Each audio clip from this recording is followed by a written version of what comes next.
Bon, ton petit truc là, Super Notch, on s'en fout un peu.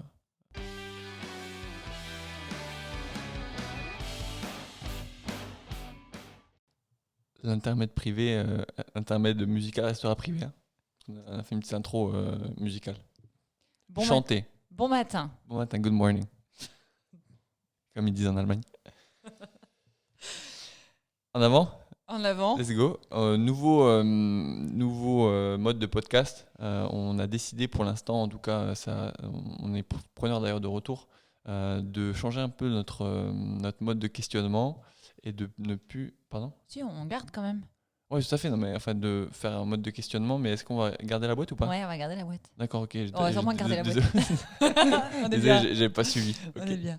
Non, on Je va vois, essayer Justin, là, de. il est en train de faire une crise d'épilepsie en live. Non, on va essayer d'alterner en fait. Ok. Bah, c'était ce qu'on s'était dit, il me semble. Hein.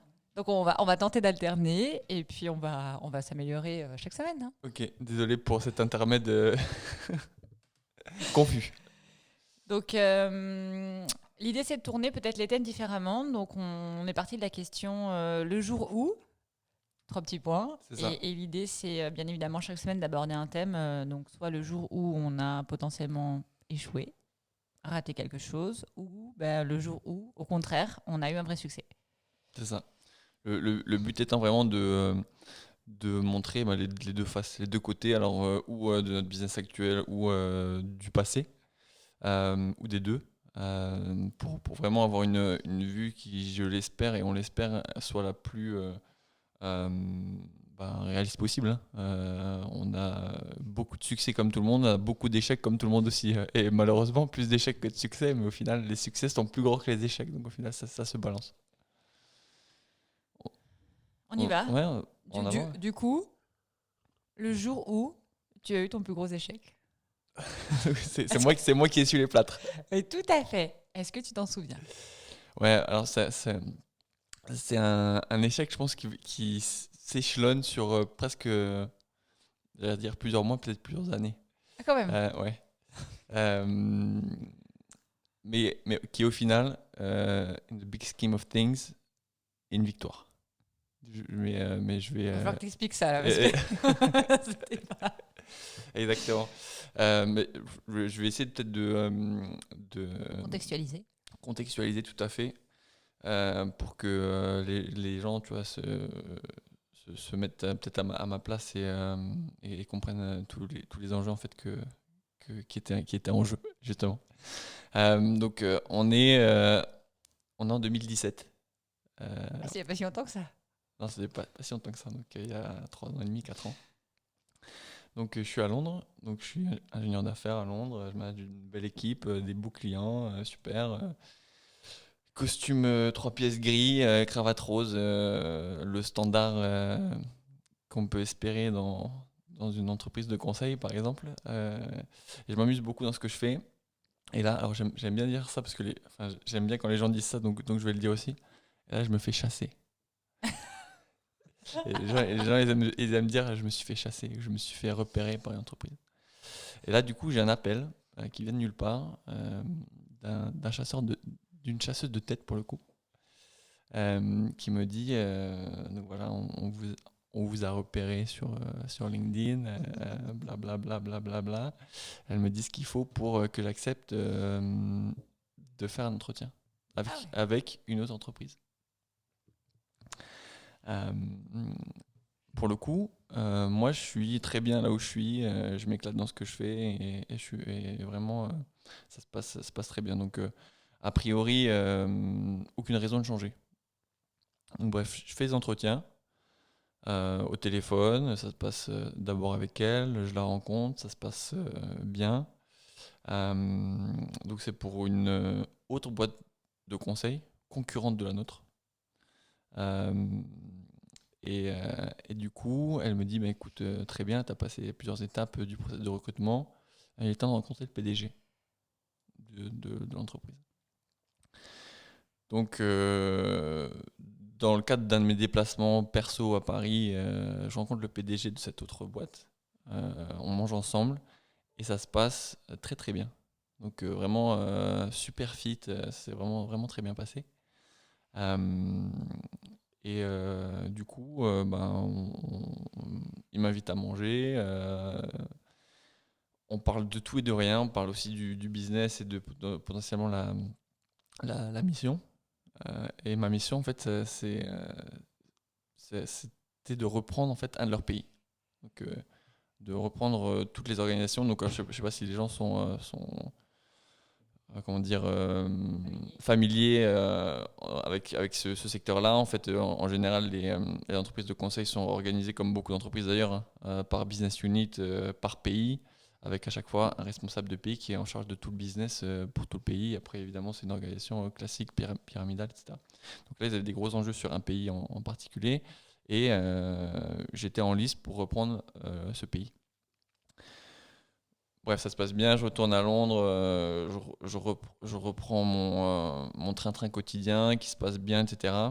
Et puis, il me rappelle, genre, peut-être un mois plus tard, et il me dit, écoute, ça a vraiment bien matché, etc. Nous, on a vraiment adoré les échanges. Par contre, on va pas avancer ensemble. Mais t'avais pas d'attente puisque t'étais bien là où t'étais. Mais tout à fait, tout à fait. Et en fait, du coup, on est resté en très bon terme, et il me dit, en toute honnêteté, on a choisi quelqu'un qui a 15 ans de plus que toi et on l'a juste pris parce qu'il a plus de cheveux gris. Donc il me dit, c'est un business dans lequel les cheveux gris c'est important, on parle avec des gros clients, etc. Enfin bref. Fair enough. Moi je continue mon petit bonhomme de chemin, je continue à Londres, après je pars à New York, etc. Machin. Et puis on reste là. J'oublie l'histoire, eux probablement ils oublient l'histoire aussi. Est-ce que c'est clair jusqu'à maintenant? Je sais pas si ça. C'est clair, j'attends échec moi. Ok, ok. Premier mini échec, mais au final pas trop échec. Et là, bon, moi je travaille à New York, donc pareil, je reprends une agence, ça se passe très bien aussi. Moi j'ai mes activités et mon projet entrepreneurial de Supernotch qui est en train de se dessiner progressivement, en parallèle au final de mes activités à New York. Et, euh, et là, bon, au fil des mois et de l'année, mon projet se concrétise. Et là, je décide de quitter mon job pour lancer Supernotch. Et là, je me dis, sois un peu clever, il est temps de réactiver un peu ton réseau avant de lancer l'entreprise. Tu vois le truc venir? Je vois le truc venir, ouais. Et pour le coup, je pense pas du tout à lui. Je pense pas du tout à la personne, au CEO que j'ai rencontré. Mais en fait, je pense, parce que je me dis, je vais avoir peut-être quelqu'un qui a peut-être encore plus de réseau, qui est la chasseuse de tête. Je lui dis, écoute, moi je vais lancer un business en France, business international. On va faire du conseil, mais on va aussi faire de la chasse. C'est intéressant qu'on reste en contact, etc. Là, elle me dit, super, si tu as besoin d'aide, n'hésite pas, etc. Et là, 3-4 jours plus tard, elle m'envoie un mail sur LinkedIn. Et elle me dit, écoute, j'ai parlé avec Bip, C'est une bonne idée. qui est le CEO de l'entreprise Il y a 4 ans. d'il y a 4 ans, donc, qui est une entreprise de conseil française, pignon sur rue, qui commence avec un A et qui n'est pas Voilà. mon ancien employeur. Voilà, donc il y en a quelques-unes, quelques dizaines de milliers de personnes. Et du coup, je lui ai parlé de ton projet entrepreneurial. Et il me dit, en fait, l'opportunité de la dernière fois, la personne qu'ils ont choisie, c'était pas forcément la bonne personne, ça se passe pas bien, le pays va droit dans le mur, potentiellement ils ont besoin d'aide, donc ça pourrait être un super contrat pour toi. Et là, amazing. En fait, Moi, je vois le mur arriver, moi. je sais pas si tu connais un peu l'histoire, peut-être dans les grandes lignes, j'imagine. J'ai pas le détail. Et du coup, là, super. Moi, super excité. Je suis encore à New York. On s'appelle avec le PDG de cette entreprise. Et du coup, encore une fois, ça rematch super bien. Moi, je me chauffe. Enfin, il faut quand même comprendre que quand tu lances une entreprise, ton sujet numéro un, quand même, c'est d'avoir des clients, quoi. Ce que j'allais dire, ouais, Et- tu t'as vu ça comme la super opportunité de partir déjà lancé avec potentiellement un client avant d'avoir démarré, quoi. ouais, ouais, exactement. Sur un sujet qu'en plus, que tu connais très bien. Exactement. Et du coup, là, je me dis, putain, c'est une opportunité rêvée, quoi. Et lui, de son côté, sait que c'est une opportunité rêvée, également pour moi. Donc, lui, il n'est pas né de la dernière pluie. Et du coup, il me chauffe. Il me chauffe de ouf, t'imagines, le développement pour ton business, etc. Ça va être extra. On signe un NDA. Et là, donc non-disclosure agreement, donc c'est un contrat de confidentialité entre du coup Supernotch et l'entreprise. Et là, moi, entre-temps, je suis rentré en France, etc. J'ai lancé le business. Et là, du coup, lui, il m'envoie en fait toutes les datas business, organisation, tous les détails stratégiques en fait de l'organisation, sous couvert évidemment de confidentialité, pour que je puisse travailler dessus et leur proposer une offre. Moi, alors évidemment, de manière, au final, peut-être que j'étais naïf, hein, ou pas, je sais pas, ou juste professionnel, je sais pas. Ouais, je. Tu juges pas. Non, non, mais je juge pas parce que je me dis qu'à ta place, je viens de lancer mon business. Ça fait quelques semaines que je suis dedans. J'ai un client qui me demande de construire finalement ce pourquoi j'ai lancé l'entreprise. Je pense qu'en fait, à ce moment-là, il y a des œillères et on réfléchit plus pareil en fait. On se dit c'est super. J'ai mon premier client quelques jours, quelques semaines après avoir tout ouvert. Sur un sujet sur lequel je suis confortable, donc en plus qui va me permettre potentiellement d'être en succès rapidement. Je pense qu'en fait, au début, moi j'aurais fait pareil en fait, j'aurais foncé. Ouais, c'est vraiment ça. C'est vraiment ça. Et du coup, moi, en fait, j'arrête tout, tous les side opportunities que j'avais, et je me concentre à 100% là-dessus. Donc, je leur fais une offre, mais une offre ultra carrée, à la McKinsey, etc. Ultra propre sur 18 mois au final pour redresser vraiment sur des axes vraiment très stratégiques leur business sur le pays X pour cette entreprise. Super excité. Donc, alors, je leur fais la proposition technique, de stratégique et commerciale également. Et là, super excité. Eux veulent qu'on en parle. Donc, on se voit à Genève. Euh, donc, lui vient. Il y a aussi son bras droit qui vient. Euh, je leur déroule pendant 4 heures, en fait. On échange ensemble sur le plan stratégique des 18 mois à venir. Et eux sont chauds, quoi. Et du coup, moi, enfin, émotionnellement, parce qu'en fait, c'est un vrai, ça va être un vrai échec émotionnel. On va y arriver dans une seconde. Et là, en fait, on est tous vachement en phase.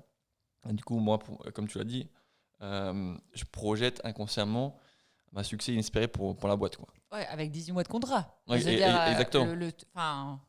pour tous Et- ceux qui ont entrepris, vous comprenez vous comprenez l'enjeu là. Exactement. Et pour le coup, là où moi j'étais peut-être un peu coquille, euh, je sais pas comment on traduit ça, un peu euh, trop ambitieux, c'est qu'en fait, moi, où j'ai peut-être pas assez pris de recul, c'est que moi j'ai fait une offre, comme une offre auquel j'étais habitué, quoi. Donc une offre avec des gros chiffres, des gros montants, parce que ça générait un ROI vraiment important pour l'entreprise. Et ce que j'avais oublié, c'est que j'étais tout seul en fait. C'est que Supernotch avait 2-3 semaines. Et qu'en fait, quand tu as 3 semaines, que tu viens de déposer tes statuts, etc., et que tu es tout seul, mais t'es rien en fait. Ça va bien aller. C'est ça. Et ça, j'avais complètement oublié. Parce que moi, j'avais l'habitude de rouler des mécaniques pour des gros groupes face à d'autres gros groupes. Et puis au final, tu es crédible parce que tu as une organisation derrière qui te supporte, quoi. Et quand tu fais une proposition à X millions ou à X centaines de milliers d'euros, tu bronches pas parce que c'est normal. Donc là, moi, j'ai eu la même approche. Par contre, j'avais pas l'organisation derrière. Et du coup, là, bref. Le meeting se finit bien. Et là, le CEO, il regarde sa montre, etc. Il dit désolé les gars, faut que je parte, j'ai un avion à prendre, etc. Enfin bref. Et là reste le bras droit. Et là, en fait, on commence à débriefer ensemble. Il me dit bon bah écoute, super, hein, c'était vraiment une super présentation. On a vraiment nous adoré ce que tu nous proposes et on est vraiment à fond dedans. Puis là, il commence, c'est un peu en mode voilà, il pousse sa tasse, il enlève ses lunettes. Bon, ton petit truc là, Supernotch, on s'en fout un peu. C'est un peu quand même. Qu'est-ce que tu vas t'embarquer là-dedans, Jean-Mathieu? Tu vas, tu vas quand même pas faire ça. Je dirais que la carrière que tu as, etc., tu vas pas redémarrer de zéro, etc. On t'embauche. Donc, il faut se mettre à ma place quand même. Moi, je viens de m'extraire d'un système pour créer une entreprise. Où c'est dur, hein. J'imagine que tous les gens qui sont salariés aujourd'hui, qui regardent ce podcast et qui se disent putain, le salariat c'est quand même bien, mais l'entrepreneuriat c'est quand même bien, mais le salariat c'est quand même bien. Ça demande vraiment un vrai euh, euh, process psychologique pour s'extraire du salariat. Tu l'as vécu aussi au final. Et donc là, en face de toi, donc, t'as plus de revenus. Donc, moi, j'avais même pas de chômage, hein, en fait, hein, parce que comme j'étais en dehors du système français pendant 6 ans, ben, pas de chômage, donc zéro revenu. Donc toi, tu te motives à lancer une boîte et tu as quelqu'un qui te dit, écoute, t'embête pas avec tout ça. Nous, on va te réembaucher, enfin t'employer, te salarier, on va te mettre le salaire qui va bien. Donc là, tu as potentiellement une opportunité de reprendre des activités plus safe au final. Et là, au final, tu te poses des questions quand même. Ah, tu t'es posé des questions. Bah, Ça, il me l'a jamais dit. Hein. non, mais tu peux te poser des questions. En fait, je sais pas si je me suis posé des questions trop longtemps. Mais en fait, tu te dis quand même, inconsciemment, je sais pas trop où je vais. Parce que ma boîte, elle a 3 semaines, elle n'existe pas. J'ai une crédibilité à recréer. Parce qu'en fait, quand tu pars d'un grand groupe, ta crédibilité, c'est très, très rapidement, elle descend, quoi, elle tombe. Hein. Il te reste ce que tu as appris, en fait. Ce que tu as Ouais, créé, ce que tu as appris. Tout à fait, tout à fait. Et du coup, la solution de facilité aurait été de dire ouais, t'as raison, écoute, combien vous allez me payer, et puis je signe, quoi. Et au final, du coup, j'ai tiré un trait sur la propale commerciale, et puis je lui ai dit écoute, on va pas travailler ensemble. Et là, Allez, l'ascenseur émotionnel, les montagnes russes. c'est ça. Donc, en fait, toute cette préparation mentale, cette visualisation du succès, etc., ces projets au final associés à ce succès potentiel qui au final n'est pas venu, je pense que ça a été le plus gros échec émotionnel, professionnel que j'ai pu avoir, je pense. Et du coup, en fait, c'est un échec de Supernotch. C'est le plus gros contrat que Supernotch aurait pu signer qu'il n'a pas signé. Et c'était le premier. Aïe. On s'en est bien remis. On s'en est bien remis. Je regarde le temps. Explosé le compteur. J'ai explosé le compteur. Je sais pas si c'était. Je pense que c'était clair. Mais je vais faire une petite synthèse parce que du coup, moi, je l'ai pas vécu, donc on va voir si j'ai bien compris. Peut-être on devrait changer le layout et mettre un fauteuil par contre. Pour le ah, d'accord, psychologique. Le jour où peut-être qu'il y a un moment où ça ressemble à ça. Le gars, il va pleurer et tout. Non, je pense qu'en synthèse, il y avait des choses très bien dans ce que tu as dit, dans le sens où, effectivement, quand on lance un business, et nous, on l'a vu et on l'a beaucoup travaillé en 2020, réseau. C'est-à-dire que vous avez fait plein de choses bien, vous avez rencontré plein de choses bien avant de vous lancer, réactiver votre réseau, et effectivement, en avance de phase, c'est bien. Parce que ça permet déjà de créer le lien sans avoir la pression d'être déjà dans « j'en ai besoin maintenant » et d'expliquer votre projet. En plus, c'est un bon pitch, je pense, pour s'entraîner à expliquer ce qu'on veut faire, comment on l'a construit, pour voir si les gens le comprennent et ils voient du sens. Donc, je pense que le premier truc bien, c'est ça, c'est le réseau.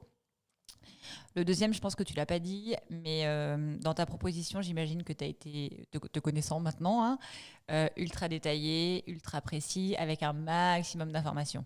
Je pense qu'ils sont partis avec. Alors évidemment, ils sont partis avec. Voilà. Bon courage.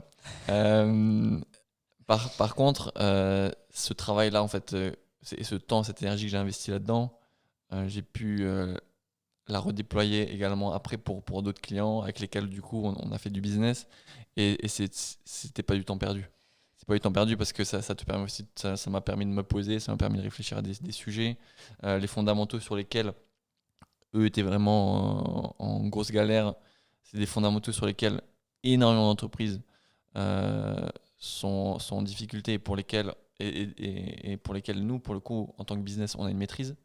Ou en tout cas une forte expertise. Donc ça a été effectivement un investissement avec le recul. C'est sur le moment que ça a été très dur. C'est exactement là où je voulais revenir en fait. Le temps que vous investissez dans du travail, dans une présentation, c'est jamais perdu. Si ça marche pas à l'instant T, ça vous a effectivement permis de coucher ça sur le papier, ça vous a permis de clarifier vos idées, ça vous a permis de vous dire c'est dans le bon sens, c'est pas dans le bon sens, et ça resservira, soit complètement, soit partiellement, mais c'est une première marche montée qui permettra de continuer à monter les autres. Donc en fait, c'est pas grave. C'est pas grave parce que vous avez appris. Et l'idée, c'est de s'en rendre compte rapidement et en fait de continuer. Et puis de prendre du feedback. Tu vois, en fait, au final, l'expérience était quand même un bon training. Tu vois, tu t'expliques Tu as construit, tu as pitché. face à un CEO d'un grand groupe qui, au final, qui pourrait être au final l'un de nos clients. Donc c'est un bon entraînement. C'est un bon entraînement. Et le dernier point, croyez en vous en fait. Croyez en vous. C'est pas parce qu'il y a une porte de facilité qu'il faut y aller. Croyez en vous. Croyez en vous, en votre produit, en votre service, en votre capacité d'apporter du support. Et lâchez rien en fait. Ouais, c'est vraiment ça. C'est vraiment ça. Je pense que croyez en vous et croyez en votre projet. Euh, J'essaie de faire le parallèle avec une personne, tu vois, qui fait un régime. Tu vois, je me dis, la personne, elle se force pendant X mois à pas acheter de chocolat. Et puis un jour, il y a sa famille ou ses amis qui viennent, qui lui donnent du chocolat. Il faut se dire, en fait, non. En fait, pour tous les sacrifices que j'ai faits sur les derniers mois ne vont pas être corrompus par Tablette de chocolat. une tablette de chocolat. Son salaire, sa proposition de contrat salarié, c'était une tablette de chocolat, quoi. Et il faut dire non. J'espère en tout cas que ça a pu peut-être rassurer des gens sur l'approche de l'échec et également comment voir ça au final d'un bon oeil. Parce que au final, je me dis même, tu vois, avec la situation sanitaire de 2020, au final, j'aurais pas aimé travailler avec eux. Tu vois? Donc ça m'aurait pas mis moi et Supanoch en réussite. Parce que c'est probablement une entreprise. Alors je t'avouerai que j'ai pas pris trop de nouvelles pour le coup. Euh, Ah bon? J'imagine que c'est une entreprise qui a dû pour le coup malheureusement énormément faire le ménage et peut-être couper les coûts, licencier, etc. Donc ça aurait pas été probablement très joli. Donc le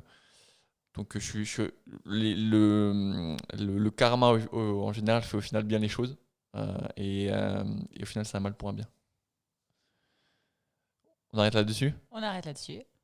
Bon, en tout cas, j'espère que voilà, ça a pu donner une expérience, une expérience concrète sur ce qui peut se passer. On n'a pas été trop long, j'espère, 24 minutes, 23 minutes. Et puis en tout cas, voilà, si vous avez besoin de vous rassurer, dites-vous que tous les gens aujourd'hui qui sont autour de vous, qui sont en succès, ils ont essuyé un bon nombre d'échecs et j'espère que la prochaine fois on parlera d'un de tes échecs aussi. La prochaine fois, c'est le jour où Le jour j'étais où... en succès. Ah merde. C'est dommage. Ok, je suis la représentante de l'échec, t'es la représentante du succès. Pas du tout. Et puis je souhaite en tout cas beaucoup de courage à tous ceux qui entreprennent parce que c'est un vrai voyage et c'est ça qu'on aime. Keep going. Yes, bonne journée. Bonne journée.